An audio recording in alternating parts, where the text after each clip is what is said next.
Rafmagnsbílar eru að verða sífellt vinsælli hér á landi og þess vegna munum við fara yfir í þessu myndbandi nokkur lykilatriði sem vert að hafa í huga þegar fjárfest í rafmagnsbíl.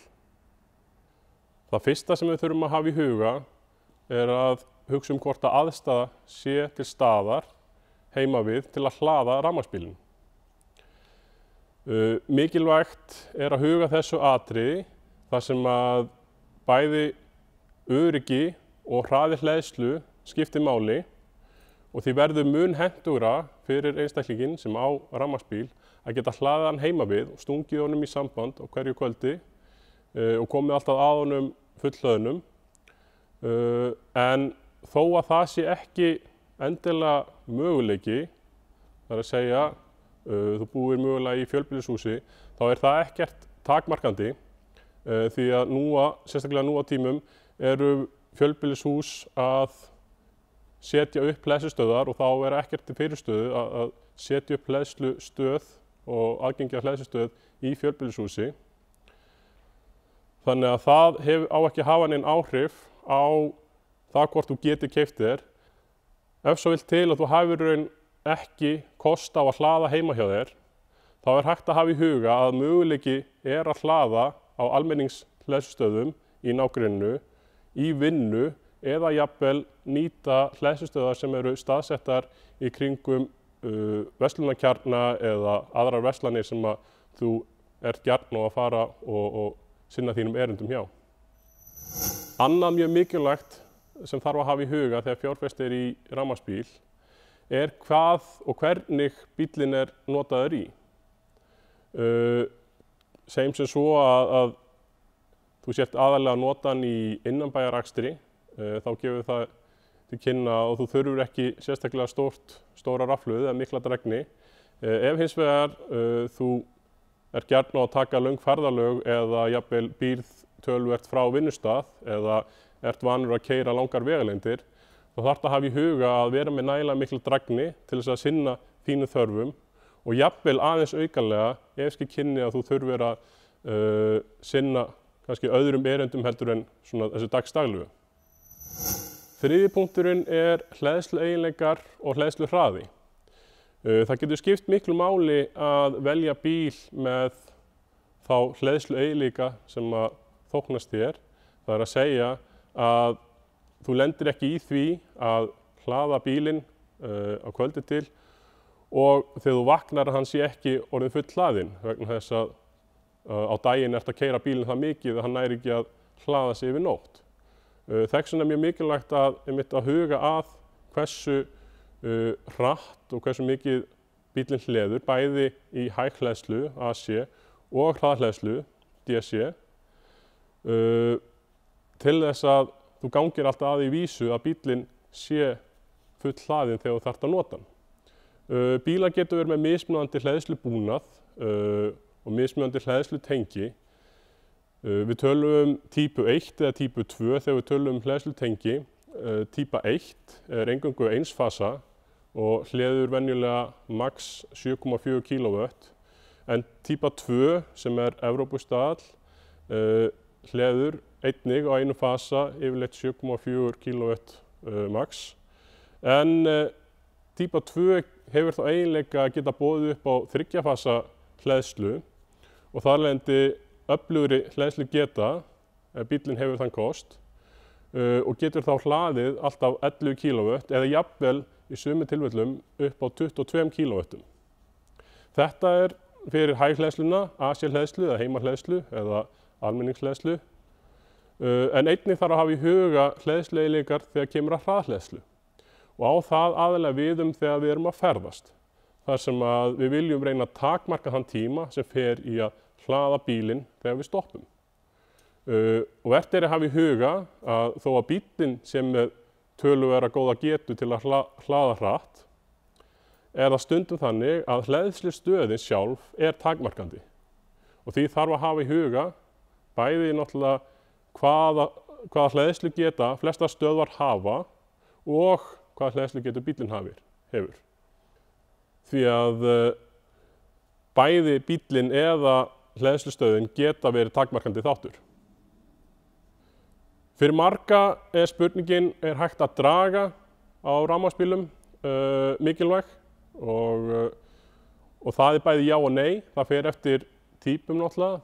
Ef það mjög mikilvægt fyrir þig að geta dregið, hvort sem það kerrur eða fellihýsi eða annað slíkt, þá náttúrulega mikilvægt að kanna dráttargetu bílsins.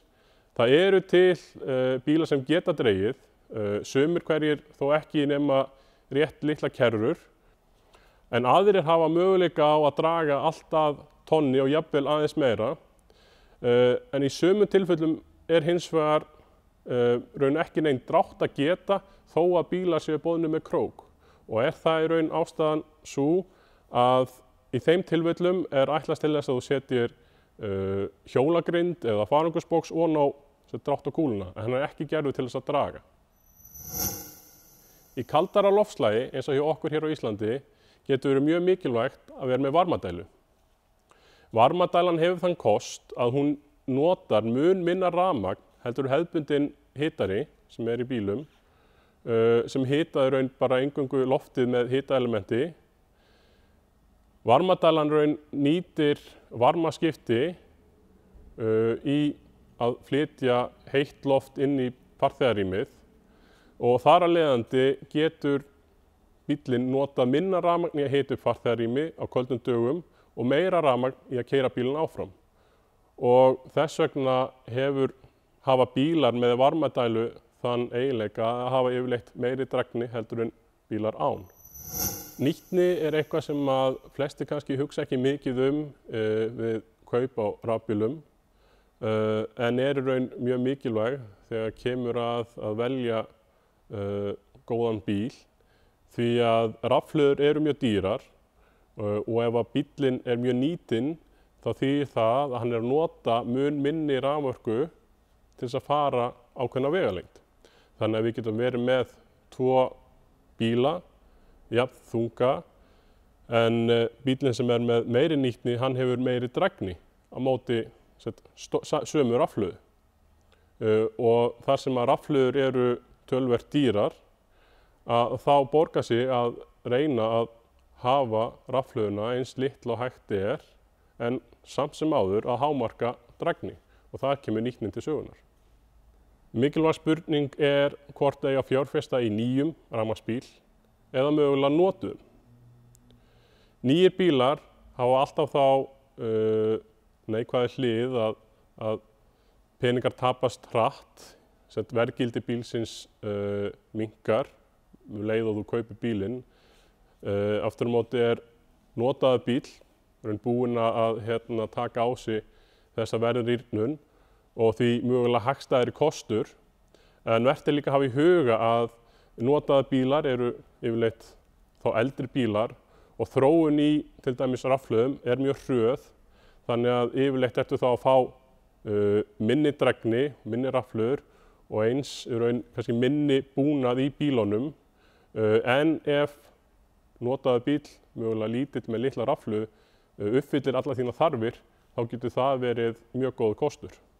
En aftur á móti nýjir bílar núna mjög fullkomnir og að koma með mjög mikla drægni, jafnvel á sama pari og hefðbundnir bensín- eða dísilbílar, og úrvalið orðið mjög mikið, þannig að þetta eru bara hlutir sem þarf að vega meta hvað hentar þér.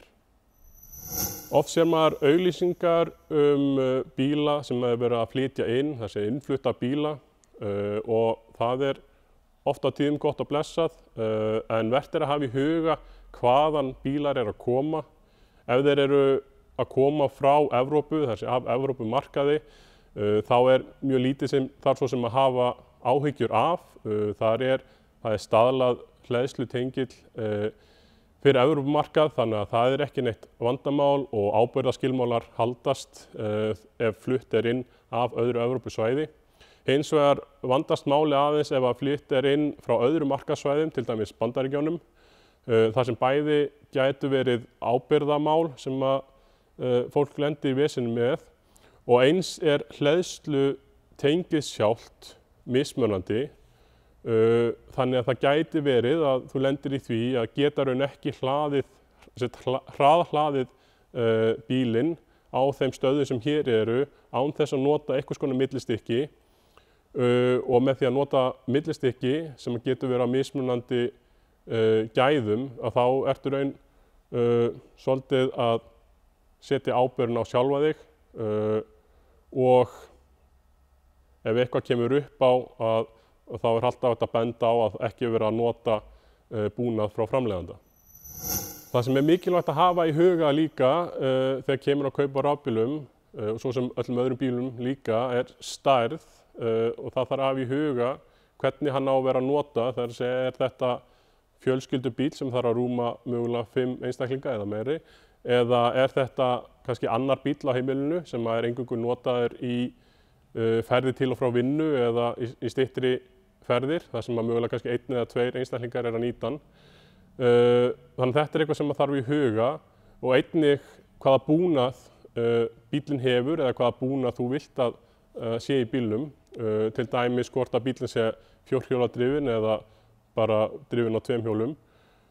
Þetta er allt hluti sem þarf að hafa í huga og skilgreina náttúrulega svolítið þá verðmiðan á bílnum. Það er náttúrulega mjög mikilvæg punktur, það er að segja hvaða verð er ásættanlegt fyrir þig og miðað við það verð sem þú gefur eða þá verðhugmynd sem þú hefur að þá skoða hvaða bíla getur þá uppfyllt þær þarfir og þær óskir sem þú hefur, hvað varðar búnað og stærð, miðað við það verð sem þú hefur í huga.